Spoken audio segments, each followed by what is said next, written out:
الحمد لله رب العالمين والصلاة والسلام على سيد الأنبياء والمرسلين أما بعد فأعوذ بالله من الشيطان الرجيم بسم الله الرحمن الرحيم الحمدللہ پروگرام الفرقان میں اعمال صالحہ کے بارے میں بیان چل رہا تھا اور افعال قبیحہ سے بچنے کے طریقے علمی لحاظ سے اور عملی لحاظ سے عرض کیے جا رہے تھے۔ تو اب جس موضوع پر ہم کلام کر رہے ہیں وہ بخل، سخاوت اور ایثار ہے کہ بخل کا مطلب تو یہ ہے کہ اللہ تبارک و تعالی کی عطا کردہ نعمت کو صرف اس کی محبت کی وجہ سے، یعنی مال کی محبت، نعمت کی محبت کی وجہ سے اللہ تعالیٰ کی راہ میں خرچ کرنے سے رک جانا، یا اس مقام پہ خرچ کرنے سے رک جانا جہاں پر خرچ کرنا شریعت کو مطلوب و محبوب ہے، یہ بخل ہوتا ہے۔ اس کے برعکس سخاوت و ایثار ہے اور اللہ کی راہ میں دینا ہے، یہ تمام اس کے مخالف چیزیں ہوتی ہیں جس سے بخل دور ہو جاتا ہے۔ تو لہٰذا سخاوت یہ ہوتی ہے کہ ضرورت سے زائد چیز انسان کسی مسلمان بھائی کو دے دے، اور ایثار یہ ہے کہ اپنی ضرورت کی چیز بھی اس کو دے دے، یہ ایثار کہلاتا ہے۔ اور یقینی سی بات ہے ایثار میں چونکہ قربانی زیادہ ہے تو اگر صحیح طریقے سے کیا جائے تو سخاوت کے مقابلے میں اس میں ثواب بھی زیادہ ہوگا۔ لہٰذا اب ہمیں غور و تفکر کرنا ہے کہ سب سے پہلے محاسبہ نفس ہونا چاہیے کہ مجھ میں بخل کی لعنت ہے یا نہیں۔ کیا میں اللہ تعالیٰ کی رضا کی خاطر پیسہ خرچ کرتے ہوئے، مال خرچ کرتے ہوئے اپنے دل میں تنگی تو نہیں محسوس کرتا، بے دلی سی محسوس تو نہیں کرتا، کچھ ناپسندیدگی کی کیفیات تو میرے قلب پر طاری نہیں ہو جاتی کہ جب کوئی غریب مجھ سے مانگتا ہے تو دل ایک دم سکڑنے لگ جاتا ہے، سمٹنے لگ جاتا ہے، اس کی بات ناپسند ہوتی ہے اور دل نہیں چاہتا کہ اپنا مطالبہ کہے، اور اس کے جواب میں پھر چڑچڑاپن غالب آتا ہے، غصہ آنا شروع ہو جاتا ہے، صرف مال کی محبت کی وجہ سے کہ یہ مجھ سے مال کو جدا کرنے کے بارے میں کیوں سوال کر رہا ہے۔ اگر ایسا ہے تو یہ بخل کی علامات ہیں، ان سے بچنے کی کوشش کرنی چاہیے۔ چنانچہ اگر ہم زکوٰۃ ادا نہیں کرتے، فطر ادا نہیں کرتے، قربانی میں پیسہ خرچ کرتے ہوئے دل ڈرتا ہے، حج اس لیے نہیں کرتے کہ لاکھوں روپے خرچ ہو جائیں گے، عمرہ اس لیے نہیں کرتے کہ جی بہت پیسہ لگے گا،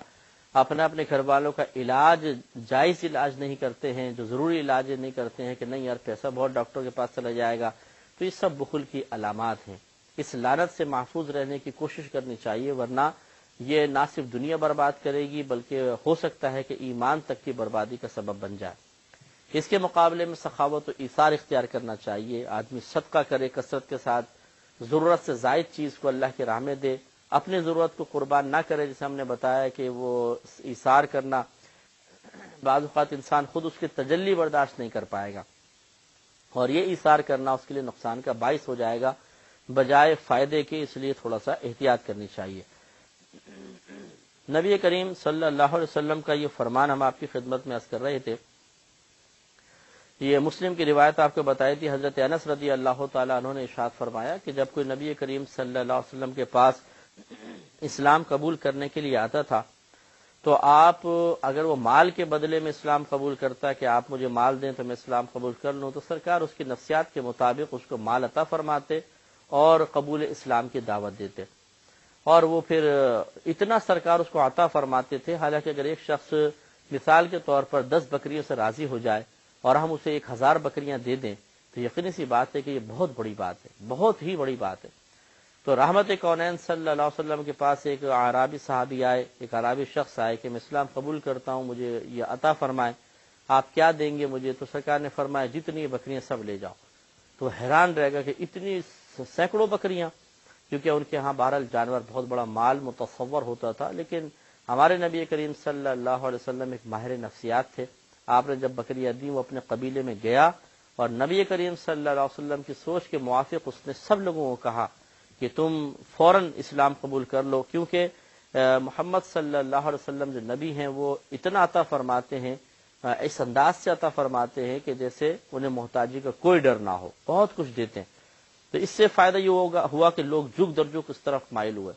اب وہ ایک بات آخری رہ گئی تھی کہ کیا ان کا اس طرح مال لے کر اسلام قبول کرنا مناسب تھا؟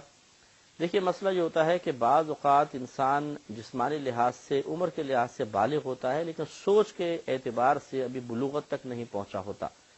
ایسے انسان کو جس طرح آپ مناسب سمجھیں کسی اچھے کام کی طرف لے آئیں، بالکل جیسا بچہ ابھی شعور حاصل نہیں کیا ہوتا تو ہم اس کو بھی تو لالچ دیتے ہیں کہ بیٹا تم نماز پڑھ لو، ٹافی ملے گی، اسکول چلے جاؤ، یہ ملے گا، ہم انعام دیں گے۔ تو بچہ اس لالچ میں کام شروع کرتا ہے اور آہستہ آہستہ پھر وہ کام اس کی عادت میں شامل ہو جاتا ہے، تو ہم انعام کو روک لیتے ہیں۔ تو یہ اصل میں اسے کوئی ریاکاری میں مبتلا کرنا نہیں ہے، یہ اسے اخلاص سے دور کرنا نہیں ہے، بلکہ ایک حکمت اختیار کر کے اصل اخلاص کی دعوت دینا ہی ہے۔ اسی طرح نبی کریم صلی اللہ علیہ وسلم یہ جانتے تھے کہ یہ لوگ مال کی محبت میں اگر گرفتار ہیں تو ابھی ذہنی لحاظ سے وہ بلوغت حاصل نہیں جو تعلیمات اسلامی حاصل کرنے کے بعد انسان کو تحفتاً اللہ کی جانب سے ملتی ہے۔ لہٰذا ابھی ان کی ذہنی سطح یہی ہے کہ مال ملے گا تو ہم اسلام قبول کریں گے، تو ان کی ذہنی سطح کے موافق نبی کریم ان کو مال عطا فرماتے تھے، وہ اسلام قبول کر لیتے تھے۔ اس کے بعد جب اسلامی تعلیمات دیکھتے تھے اور پھر اس میں اللہ کی رضا، اخلاص، ان تمام امور پر غور و تفکر کرتے تھے تو ان کو ندامت ہوتی تھی، یہ ہم نے کیا کیا، ہم نے جانوروں کی وجہ سے اسلام قبول کیا، صرف یہ دولت ملنے کی وجہ سے کیا؟ تو وہ اللہ کی بارگاہ میں توبہ کر کے اور اپنی نیتوں کو درست کر لیا کرتے تھے اور پھر رضا الہی کے لیے کام کرتے تھے۔ اب خود سوچ لیجئے کہ اگر ایک شخص کہتا ہے کہ آپ مجھے مال دیں تو میں اسلام قبول کروں، تو کیا اس کو رد کر دینا مناسب تھا کہ نہیں بھائی جاؤ، مال کی وجہ سے نہیں، ویسے قبول کرنا تو آؤ؟ اور یا پھر اس کو مال دے کر پہلے مسلمان بنا لیا جائے اور اس کے بعد اسے سوچتے سمجھنے کا موقع دیا جائے اور پھر خود وہ اس طرح کا ہو جائے کہ نہ صرف وہ اسلام میں مضبوط ہو جائے بلکہ جو لیا وہ بھی اسلام کی راہ میں دے دے؟ یہ کمال ہے، یہ ہمارے نبی کریم صلی اللہ علیہ وسلم نے اختیار فرمایا، کیونکہ آپ جانتے تھے کہ اگر ابھی ان کو اخلاص کا درس دیا، ابھی رضائے الہی کا مفہوم بھی یہ لوگ نہیں جانتے ہیں، تو اگر یہ کہا جائے نہیں تم جی اللہ کی رضا کی خاطر ایمان لاؤ، تو ابھی وہ سوچ ہی نہیں ہے ان کی، تو پھر نتیجہ نکلتا کہ وہ کفر کی طرف ہی مائل رہتے۔ تو اس لیے حکمت ہے، اس میں کوئی حرج نہیں۔ اسی طریقے سے اگر آپ اپنے گھر میں کرنا چاہیں کہ بچوں کے درمیان اس طرح اگر آپ کہیں کہ جو فجر کے اندر اٹھے گا اس کو 10 روپے کا نوٹ ملے گا، انعام ملے گا، اور لیکن ساتھ ساتھ آپ اخلاص کی تعلیم بھی جاری رکھیں، تو ہو سکتا ہے بچے 10 روپے کے لالچ میں، 50 روپے کے لالچ میں یا اور کسی انعام کے لالچ میں نیک عمل کرتے رہے۔ مثلا آپ نے کہا جو بچہ ہمارے گھر میں 6 مہینے تک نماز مستقل پڑھے گا، میں اسے مثال کے طور پہ ایک سائیکل دلوا دوں گا، میں اسے فلاں چیز دلوا دوں گا، کمپیوٹر لیپ ٹاپ دلوا دوں گا۔ اس طرح بچوں نے عمل شروع کیا، یقینی سی بات ہے کہ وہ لیپ ٹاپ کا تصور تو رہے گا، لیکن جب آہستہ آہستہ آپ ان کے اس عمل کے ساتھ اللہ کی رضا کے حصول کا درس بھی دیتے رہیں گے تو ان کو اخلاص کی طرف مائل ہو جائیں گے۔ اس طرح ایک اچھے عمل پر عادت بھی ہو جائے گی اور جو نیت فاسدہ شروع میں کار فرما نظر آتی ہے اس کا وبال بھی ختم ہو جائے گا۔ تو اس طرح کی حکمت اختیار کرنے میں کوئی حرج نہیں، لیکن اس سے آپ یہ دیکھیے، اس واقعے سے معلوم ہوا کہ نبی کریم صلی اللہ علیہ وسلم کے پاس بخل پھٹکتا بھی نہیں تھا۔ پوری وادی جو بکریوں سے بھری ہو وہ کسی ایک عام شخص کو دے دینا جس کو ہم جانتے بھی نہ ہو، بس اس نے اسلام قبول کیا، عطا فرما دیا، تو یہ کتنی بڑی بات ہے۔ تو یہ ہمارے نبی کریم صلی اللہ علیہ وسلم کی سنن ہمیں بھی اپنانی چاہیے کہ اگر کثیر مال ہے تو اس کو خرچ کرنے میں اگر ضرورت سے زائد ہے تو بالکل بخل محسوس نہ کریں، بلکہ اپنے نبی کریم صلی اللہ علیہ وسلم کے طریقے پر عمل کرنے کو اپنے لیے بہت بڑی سعادت تصور کریں۔ حضرت عمر فاروق رضی اللہ تعالی عنہ سے ایک روایت ہے کہ ایک مرتبہ سرکار نے کچھ مال تقسیم کیا، تو میں نے عرض کیا کہ یا رسول اللہ صلی اللہ علیہ وسلم ان کے غیر ان سے زیادہ مستحق تھے، یعنی سرکار نے کچھ لوگوں کو دیا، وہ اتنے غریب نہیں تھے، اس کے مقابلے میں کچھ زیادہ لوگ غریب تھے۔ سرکار نے جب ان کو دیا تو عمر فاروق رضی اللہ تعالی عنہ نے دل میں پیدا ہونے والے خیال کو ظاہر کر دیا۔ آپ اس حکمت کو جاننا چاہتے تھے کہ سرکار نے زیادہ مستحقین کو چھوڑ کر ان لوگوں کو کیوں دیا؟ تو رحمت کونین صلی اللہ علیہ وسلم نے فرمایا کہ انہوں نے مجھے اختیار دیا کہ یا تو وہ مجھ سے بہت سا مال طلب کر لیں اور وہ مجھے دینا پڑے گا، اور یا وہ مجھے بخیل کہیں حالانکہ میں بخیل نہیں ہوں۔ یعنی بڑی پیاری بات بیان فرمائی کہ میں ان لوگوں کی نفسیات سمجھتا ہوں، انہوں نے آ کے میرے پاس مال طلب کیا، اب میں جانتا ہوں کہ میں ان کو اگر مال دے دیتا ہوں تو یہ مجھ سے بھی مطمئن ہوں گے، اسلام سے مطمئن ہوں گے اور دین کی تقویت کا سبب بنیں گے، اور اگر نہیں دیتا ہوں تو یہ مجھے بخیل کہیں گے، کنجوس کہیں گے، اور اس سے انہی کا نقصان ہے کہ یہ مسلمان ہونے سے بھی دور ہو جائیں گے اور دوسروں کو بدزن کر کے اسلام کے قریب آنے سے روک دیں گے، جبکہ یہ جو مستحق جن کو تم بتا رہے ہو ان میں یہ کیفیت نہیں ہے، یہ صابر ہے، شاکر ہے، ان کو نہیں بھی دوں گا تو کوئی بات نہیں، اس لیے ان لوگوں کو دینا ضروری ہے۔ تو یہ سرکار کی حکمت تھی۔ تو معلوم یہ ہوا کہ رحمت کونین صلی اللہ علیہ وسلم اس لفظ کو ہی پسند نہ فرماتے تھے کہ کوئی آپ کی طرف بخل کی یا بخیل ہونے کی نسبت کرے، تو پھر ہم بھی تو اپنے نبی کریم صلی اللہ علیہ وسلم کے امتی ہیں، ہمیں بھی اس بات کو ناپسند کرنا چاہیے کہ مجھ میں گندی عادت ہو، بخل ہو، جس کو ہمارے نبی کریم نے پسند نہیں فرمایا۔ صحیح بات ہے، عشق تو اس بات کا تقاضا کرتا ہے کہ وہ بری خصلت دور ہونی چاہیے۔ اور دوسری بات یہ کہ بخیل کا نام سرکار نے ناپسند فرمایا، تو ہمیں بھی اسی طرح کوئی ہمیں کنجوس کہے، بخیل کہے، یہ مناسب نہیں ہے۔ ہم تو ہنسی مذاق میں ٹال دیتے ہیں، کوئی کہتا بھی ہے اور بڑے کنجوس ہو، نہ کھلاتے ہو، نہ کچھ، نہ پلاتے ہو، ہی کر کے اس کو ٹال دیتے ہیں۔ ایسا نہیں، بلکہ یہ لقب برا ہے، ایک بری خصلت کے ساتھ کوئی ہمیں مشہور کرے۔ ہاں، اگر ہم یہ سمجھتے ہیں کہ میں پیسہ خرچ کرتا ہوں اور یہ صرف مجھے چھیڑ چھاڑ کر کے میری جیب خالی کروانا چاہ رہے ہیں، جیسے دوست احباب میں ہوتا ہے، بھئی یار تم تو بڑے کنجوس ہو گئے، کچھ کھلاؤ پلاؤ، تو یہ تو ان کا اصل میں کھانے پینے کے چکر میں کنجوسی کا الزام لگانا ہے تاکہ آپ نفسیاتی طور پر غصے میں آ جائیں، اچھا میں کر کے دکھاتا ہوں۔ اس جوش میں آنے کی ضرورت بھی نہیں ہے، بلکہ اپنے گھر والوں پہ خرچ اگر آپ کر رہے ہیں، اللہ کی رضا کی خاطر پیسہ خرچ کر رہے ہیں، تو آپ کہے ٹھیک ہے میں تو کنجوسی بہتر ہوں، کیونکہ اس قسم کے لوگوں پہ خرچ کرنے سے تو بہتر ہے کہ اللہ کی رضا کی خاطر خرچ کیا جائے۔ تو یہ بہرحال دیکھ لیں کہ کہاں حقیقتاً کوئی ہمیں بخیل کہہ رہا ہے اور واقعی ہم ہیں، اور کہاں ایسا ہے کہ وہ ہمیں بخیل اپنی کسی ضرورت کی بنا پر یا غلط فہمی کی بنا پر کہہ رہے ہیں اور ہم ایسے نہیں ہیں۔ اگر ایسا ہے، جو سیکنڈ چیز ہے کہ ہم ایسے نہیں ہیں، وہ ویسی کہہ رہا ہے تو کوئی پرواہ نہ کریں، لیکن اگر واقعی کوئی صحیح کہہ رہا ہے تو ایک لمحے کے لیے سنجیدہ سوچ، سنجیدہ فکر کو پیدا کرے کہ ایسا کیوں ہے، کیوں میں مال سے اتنی محبت کرتا ہوں۔ آج اگر ایک موت کا سخت جھٹکا آ گیا تو سب یہیں پڑا رہ جائے گا، کچھ صدقہ کر دوں گا، خرچ کر دوں گا تو آخرت میں کام آئے گا، جسے ہم پچھلے پروگرامز میں ان چیزوں کے بارے میں عرض کر چکے ہیں۔ ایک اور روایت سماعت فرمائے کہ حضرت جبیر بن مطعم رضی اللہ تعالی عنہ فرماتے ہیں کہ نبی کریم صلی اللہ علیہ وسلم حنین سے واپس آ رہے تھے، غزوہ حنین کے بعد، تو چند دیہاتی لوگ آ گئے اور آپ سے چمٹ گئے،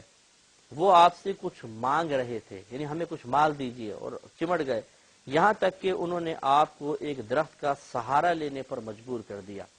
یعنی ہر طرف سے ہمیں دیجیے دیجیے کرتے کرتے سرکار درخت سے لگ گئے اور وہ سب کھینچ رہے،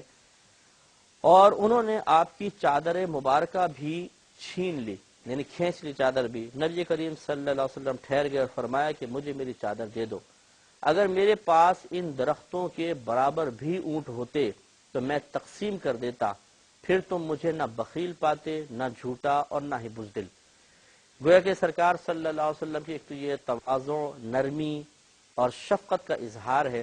ایک بڑا حاکم اور اس کو اس طرح کو دھکے دے کے کہے کہ جی ہمیں مال دو، چونکہ وہ دیہاتی صحابی تھے، ان کو بھی آداب بارگاہ رسالت سے صحیح واقفیت حاصل نہیں تھی، اس لیے سرکار نے نظر انداز فرمایا اور اللہ تعالیٰ کی طرف سے بھی ان کے خلاف کوئی وحی نازل نہیں ہوئی۔ لیکن آپ شفقت دیکھیے، سرکار کی نرمی دیکھیے کہ انہوں نے دھکا دیا، سرکار درخت سے جا کر لگ گئے، لیکن غصہ نہیں آیا، ڈانٹا ڈپٹا نہیں، جھڑکا نہیں، کسی کو اشارہ نہیں کیا کہ ان کو مزہ تو چکھاؤ، ذرا سبق سکھاؤ، اس طرح مانگتے ہیں، لیکن نہیں، بلکہ سرکار نے فرمایا کہ تم فکر مت کرو، اگر میرے پاس جتنا مال ہوگا تم مجھے بخیل نہیں پاؤ گے، وہ سب میں تمہیں دے دوں گا۔ تو ہمارے نبی کریم صلی اللہ علیہ وسلم واقعی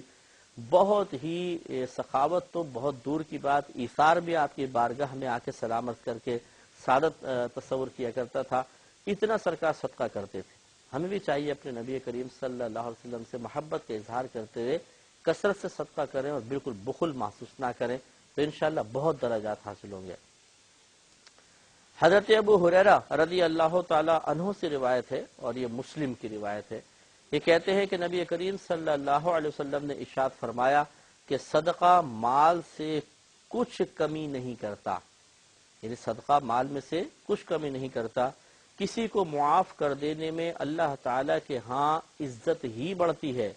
اور جو شخص اللہ تعالیٰ کے سامنے عاجزی اور انکساری اختیار کرتا ہے اللہ تعالیٰ اسے بلندی عطا فرماتا ہے۔ تین چیزوں کا اس میں بیان کیا کہ سرکار نے ارشاد فرمایا کہ صدقہ کرنے سے مال کبھی کم نہیں ہوگا۔ اگلی روایت بھی اسی طرح آ رہی ہے، اس میں تو بقسم سرکار نے فرمایا، اور ہم اس پر کلام کر چکے ہیں کہ بظاہر صدقہ کرنے پر مال کی مقدار میں کمی محسوس ہوتی ہے، لیکن اللہ تبارک و تعالیٰ اس کا بہترین بدل عطا فرماتا ہے، یا انسان کو ناگہانی آفات سے محفوظ کر دیتا ہے اور اس طرح اس کا مال خرچ ہونے سے محفوظ رہ کر اس کے پاس زیادتی کا سبب بن جاتا ہے۔ تو صدقہ خوب کریں، اس سے کبھی مال کم نہیں ہوگا بلکہ بڑھے گا، زیادہ ہوگا، کیونکہ قرآن آپ اٹھا کے پڑھ لیجیے، اللہ تبارک و تعالیٰ نے ایک کے بدلے میں 70 کا وعدہ فرمایا، بلکہ اس سے بھی زیادہ کا، یعنی جیسے جیسے اخلاص بڑھے گا ویسے ویسے آدمی کے درجات بھی بلند ہوں گے اور ثواب بھی زیادہ سے زیادہ اس کو ملے گا۔ اور یہ یاد رکھیں کہ اگر ہم کچھ خرچ کرتے ہیں تو یہ اللہ تعالیٰ کی رضا کی خاطر جب کچھ خرچ کرتے ہیں تو یہ تو اللہ کا عطا کردہ ہے، جو اسی کی بارگاہ میں دیں گے تو اللہ تعالیٰ اور عطا فرمائے گا، تو اس پہ بخل کرنا کیسا؟ جیسے سرکار نے فرمایا صدقے سے تمہارا مال کم نہیں ہوتا، اس کا مطلب ہے دیں گے تو اللہ تعالیٰ اور جواب میں عطا فرما دے گا، تو پھر کیوں ہاتھ روکے؟ اس کو بالکل ہی سمجھ لیں جیسے کوئی شخص آپ کو آفر کرے کہ میں آپ کو 1,00,000 روپے دیتا ہوں،